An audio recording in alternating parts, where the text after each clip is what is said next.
కానీ ఇక్కడ కూర్చున్నాక గంధి శ్రీనివాస్ని ఏమనకూడదు, వాళ్ళని ఈ మాట అనకూడదు అంటే నాకు యుద్ధం తన మన భేదం ఉండదు. తప్పు చేశాడా లేదా,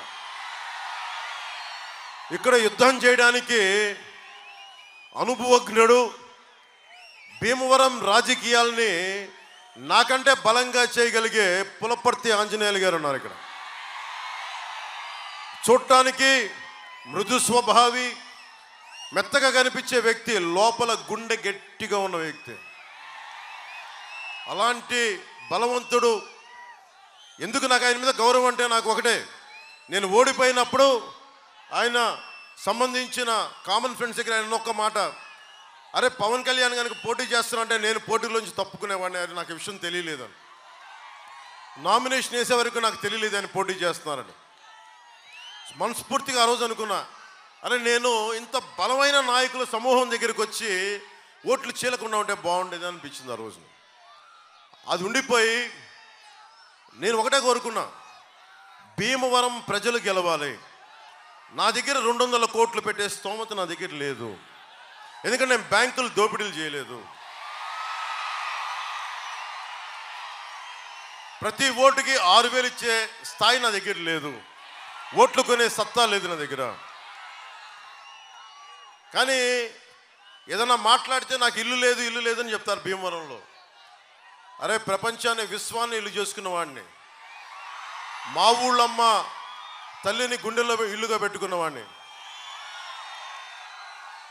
ఈ తత్వం జగన్ లాంటి వాడికి అర్థం కాదు కదా, పొలిటికల్ పరిభాష వేరు. నేను ఒకటే అనుకున్నా, నేను స్థలం తీసుకుందాం 2 ఎకరాలు ఇవ్వండి అంటే పాపం ఎవరో ఇవ్వడానికి నా దగ్గరికి వస్తే ఒకటే మాట అన్నాడు మన గంధి శ్రీను, నువ్వు పవన్ కళ్యాణ్ కనుక భీమవరంలో స్థలం ఇస్తే నేను మిమ్మల్ని 30 తిప్పలు పెట్టేస్తానంటే భయపడి సైన్ చేయబోయి నాకు పంపించి నాకు అమ్మలేదు స్థలం. నాలాంటి వాడికే గంధి శ్రీని ఇలా బెదిరిస్తుంటే సగటు భీమవరంలో ఉన్న ప్రజల్ని ఎలా బెదిరించాడో నాకు బాగా తెలుసు. సోడా కొట్టు పెట్టుకున్న వాళ్ళు కూడా బెదిరించేవాడు, ఫుట్పాత్ మార్కెట్లను ఫుట్పాత్ మీద వ్యాపారాలను చూసుకొని బెదిరించేవాడిని. మనకు మద్దతుగా నిలబడ్డారని చెప్పి వైశ్య సమాజాన్ని అందరినీ భయపెట్టినవాడు. పోయిన ఎన్నికల్లో గంధి శ్రీని ఇప్పుడు నేను పోటీ చేయట్లా, ఇప్పుడు నీకు చెప్తున్నా, రూపాంతరం చర్చి నుంచి మా ఊళ్ళో మన గుండెల్లో పెట్టుకొని చెప్తున్నా, నీకు రోజులు దగ్గర పడ్డాయి. నీకు నువ్వు రౌడీజం ఎక్కువైపోయింది నీకు. ముఖ్యంగా నాకు మా ఇంట్లో ఆడబిడ్డనిచ్చాం గంధి శ్రీని వాళ్ళ ఇంట్లోకి అన్నప్పుడు చెప్తా ఉన్నా, గంధి శ్రీని కుటుంబ సభ్యులకు కూడా, అమ్మ నాకు మీ మీద బాధ లేదు కోపం లేదు, కానీ మీ గంధి శ్రీను సన్నిహితులు కానీ కార్యకర్తలు కానీ వాళ్ళు చేస్తున్న దోపిడీలు ఆగడాలు నాకు నచ్చలేదు. గంధి శ్రీనుకి డిపాజిట్ లేకుండా చేయడమే పులపర్తి ఆంజనేయులు గారి గెలుపే లక్ష్యం. మనకి గుండాగర్దీ చేసేవాడు ఈ రోజున మాట్లాడితే నేను కాపు సామాజిక వర్గానికి చెందిన వాడిని చెప్పి గంధి శ్రీనుకి నోరు ఎక్కువైపోయింది ఈ మధ్యన. ఇందాకే చెప్పాను గంధి శ్రీను, నేను నీలాంటి రౌడీల్ని చిన్నప్పటి నుంచి చూశాను, నేను గుర్తుపెట్టుకో. నువ్వు మర్యాదగా మాట్లాడితే నాకు ఓకే. అలాగే గంధి శ్రీను వెనకుండే రౌడీ మూకలు కూడా చెప్తున్నాను, గుర్తుపెట్టుకోండి.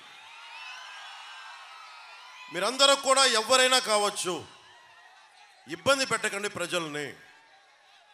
మీరు ఏ కులమైనా కానీ నాకు అనవసరం.